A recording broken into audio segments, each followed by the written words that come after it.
ನಮಸ್ತೆ ಎಲ್ಲರಿಗೂ. ಇವತ್ತು ಗಂಗಾ ಸ್ತೋತ್ರ ಶಂಕರಾಚಾರ್ಯರು ರಚಿಸಿರೋದನ್ನು ಹೇಳ್ತೀನಿ.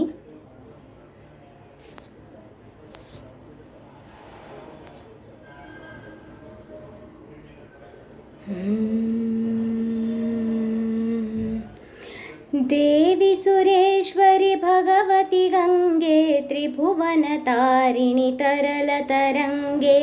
शंकरमौलि विहारिणि विमले मम मतिरास्तां तव पदकमले भागीरथि सुखदायिनि माता तव जलमहिमा निगमे ख्याता नाहं जाने तव महिमानं पाहि कृपामयि मामज्ञानम्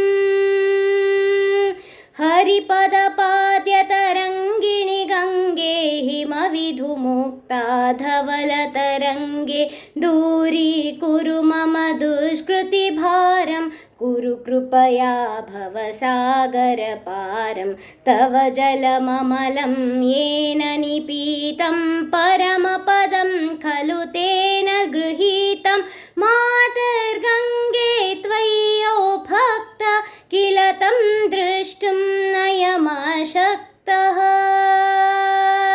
पतितोद्धारिणि जाह्नवी गङ्गे खण्डितगिरिवरमण्डितभङ्गे भीष्मजननि हे मुनिवरकन्ये पतितनिवारिणि त्रिभुवनधन्ये कल्पलतामिव फलदां लोके प्रणमति यस्त्वां न पतति शोके पारावारविहारिणि गङ्गे विमुखयुवति कृततरलापाङ्गे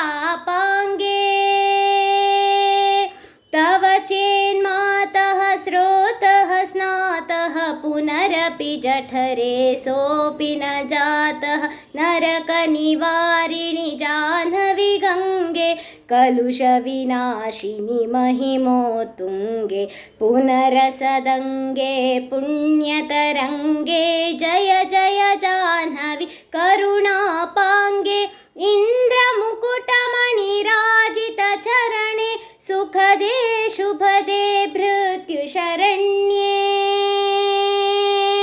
रोगं शोकं तापं पापं हर मे भगवति कुमतिकलापं त्रिभुवनसारे वसुधाहारे त्वमसि गतिर्मम खलु संसारे अलकानन्दे परमानन्दे कुरु करुणामयि कातरवन्दे तव तटनिकटे यस्य निवास खलु वैकुण्ठे तस्य निवासः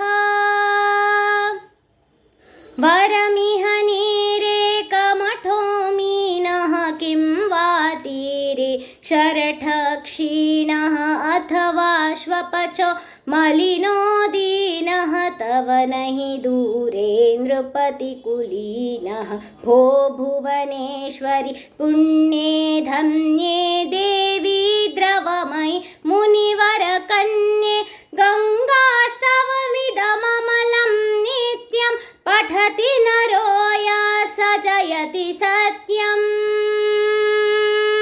येषां हृदये गङ्गा भक्तिः तेषां भवति सदा सुखमुक्तिः मधुराकान्ता पञ्झटिकाभिः परमानन्दकलितललिताभिः गङ्गास्तोत्रमिदं भवसारं वाञ्छितफलदं विमलं सारं शङ्करसेवक शङ्कररचितं पठति सुखी स्तव इति च समाप्तः।